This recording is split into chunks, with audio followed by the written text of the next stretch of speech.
दीदी जस्ट अभी हमने फॉर्म फिल किया है, 15 डेज़ बाकी है, क्या हमारा सिलेक्शन हो जाएगा? क्या हमें गवर्नमेंट कॉलेज मिल जाएगा? क्या हम प्रिपरेशन कर सकते हैं? क्या मैं उम्मीद रखूँ कि हमें गवर्नमेंट कॉलेज मिल जाएगा? तो देखिए, बहुत ही सिंपल सी भाषा में मैं आपको इस वीडियो में पूरा एक्सप्लेन करने वाली हूँ कि क्या आपका सिलेक्शन हो सकता है इन 15 दिनों में, अगर आपने अभी तक कोई प्रिपरेशन नहीं की। ठीक है?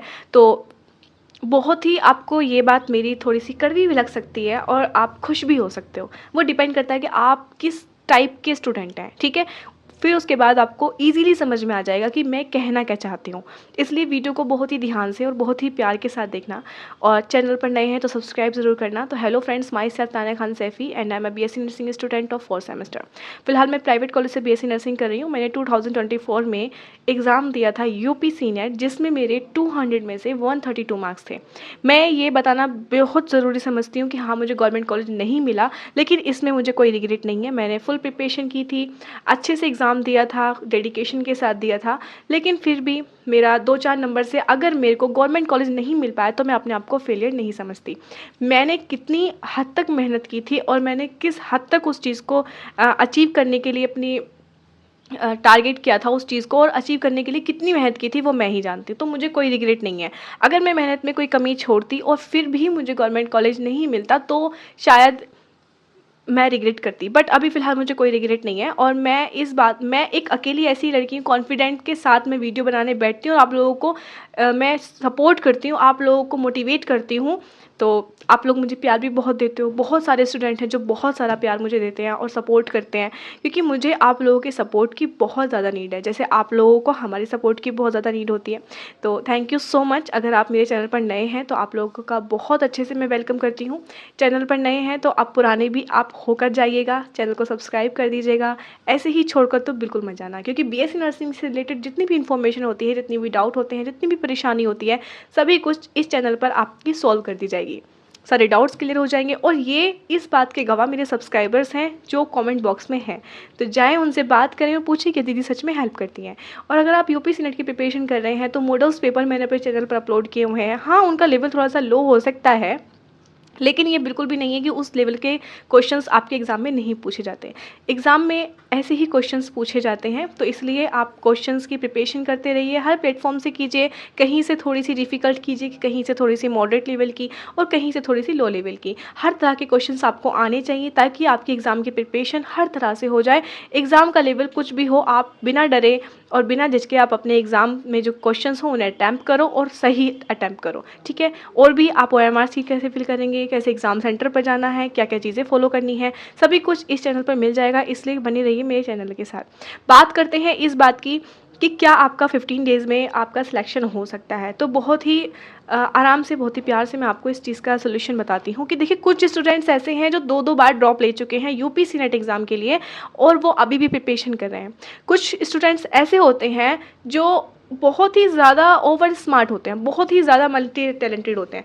उन्हें उन्हें किसी कोर्स की नीड नहीं होती, उन्हें किसी एक्स्ट्रा बुक की ज़रूरत नहीं होती और वो आराम से मतलब पढ़ रहे होते हैं। तो मैं बताती हूँ ऐसा क्यों होता है। देखिए, जब आप 12th क्लास में होते हैं, 11th-12th, आपका यूपी सीनेट का सिलेबस क्या है? 11th और 12th, उससे ज़्यादा तो कुछ है नहीं। नर्सिंग एप्टीट्यूड है जो कि आपका नया सिलेबस होता है, उसमें भी आपका 8 से 12 टॉपिक हैं, वो भी आप अगर डीप पढ़ लेते हो, अच्छे से पढ़ लेते हो 1-2 महीने के अंदर, तो आप अपना नर्सिंग एप्टीट्यूड भी कर पाते हो। बात करते हैं 11th और 12th के सिलेबस की। तो देखिए, आप किस टाइप के स्टूडेंट रह चुके हैं अपने स्कूल लाइफ में, वो उस पर डिपेंड करता है। मैं ये बिल्कुल भी नहीं कहूँगी कि हाँ, अलग रहता है एग्ज़ाम का लेवल, आपके 11th-12th से नहीं आता, तो ये बात बिल्कुल गलत होगी, गलत साबित होगी। ये 11th एंड 12th से ही पूछा जाता है, लेकिन आपके बेसिक क्वेश्चंस पूछे जाते हैं जो बेस होता है। और कभी कभी हम क्या करते हैं, स्टूडेंट्स क्या करते हैं, इवन मैं भी, हम बेस छोड़ते चले जाते हैं और बहुत लंबी लंबी थ्योरी पढ़ना स्टार्ट कर देते हैं। बेस हमें पता नहीं होता, लेकिन हाँ, उससे आगे का हम पढ़ना स्टार्ट कर देते हैं। बेस हमारा कहाँ से बनता है? 10th क्लास की साइंस वाली बुक से, वो आपका बेस है। उसके बाद फिर आपने उसके बाद फिर आपने जो 11th एंड 12th पढ़ना स्टार्ट किया है, तो मैं आपको बस यही सजेस्ट करूँगी, एक बार उस बुक को भी खंगाल लेना, 10th वाली साइंस की बुक। उसको खंगालने के बाद आप फिर उसके बाद 11th-12th की तरफ पढ़ना। मैं ये नहीं कहूँगी 15 दिन में आप ये सब कुछ कवर कर सकते हो, लेकिन आप ये तो सोचो कि आप 11th-12th का एग्ज़ाम देकर आए हो, आपने कुछ तो पढ़ा होगा वहाँ पे। वहाँ जो आपके 11th-12th के जो टॉपिक्स होते हैं, जो यूनिट्स होती हैं, उन्हीं में से क्वेश्चंस आते हैं और बहुत डीप नहीं पूछा जाता है। बायोलॉजी के क्वेश्चंस आपके मॉडरेट लेवल के रहते हैं, ठीक है, वो आपकी कहीं से भी बीच से पूछ ले रहता है और दिमाग पे थोड़ा सा लोड डालकर आपको वो क्वेश्चन करने की नीड होती है। ज़रूरी नहीं है कि आपने क्वेश्चन पढ़ा और आपने कर दिया, नहीं, सोच समझकर उसका आंसर लगाने की नीड होती है। इस तरह के क्वेश्चंस आपके बायोलॉजी में पूछे जाते हैं, हाई लेवल के नहीं पूछे जाते, लेकिन हाँ इतना ज़रूर है कि हाँ बच्चे को थोड़ा सा सोचने पर मजबूर करेगा वो क्वेश्चन।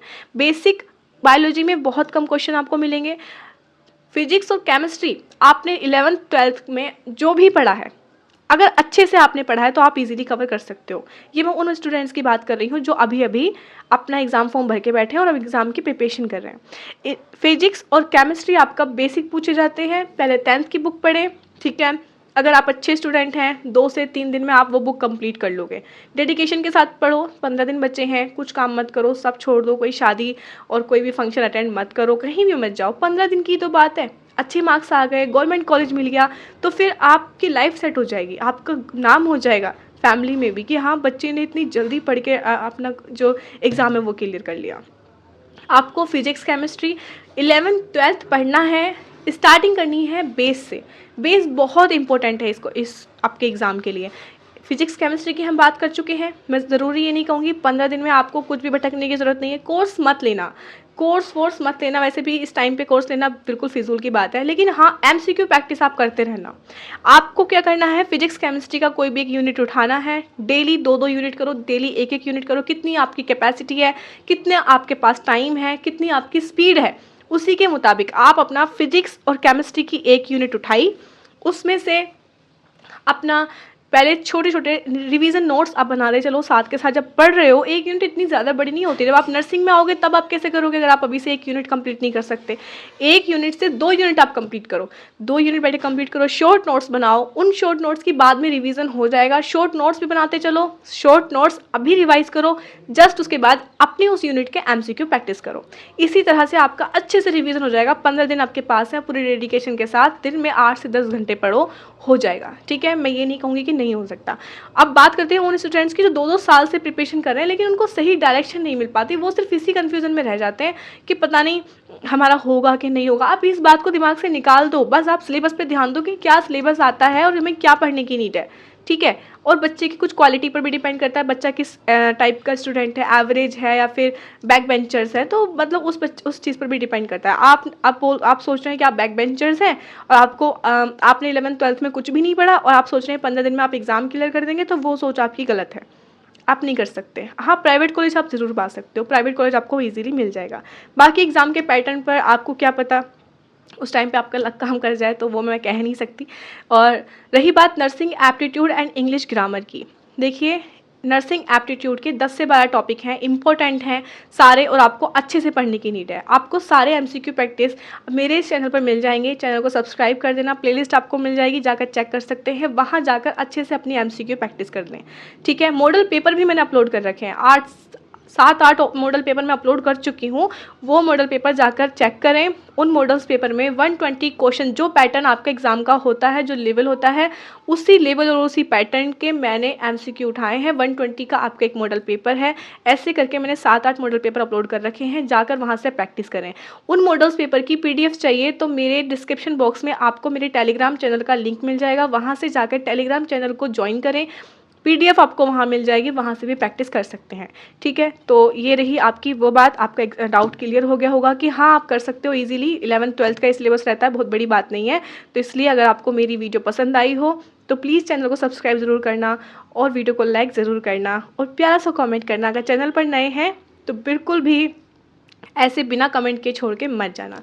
तो मैं अभी कॉलेज जाने के लिए बैठी हूँ, तैयार बैठी हूँ, 10-5 मिनट मेरे पास थे, मैंने सोचा कि आप लोगों के लिए इन्फॉर्मेटिव वीडियो मैं अपलोड कर दूं ताकि आप लोगों की थोड़ी हेल्प हो जाए और आप लोगों की कन्फ्यूज़न दूर हो जाए। तो मिलते हैं मेरी नेक्स्ट वीडियो में, ऐसे ही बने रहें। कोई और डाउट हो तो कमेंट कीजिएगा। Tata bye bye.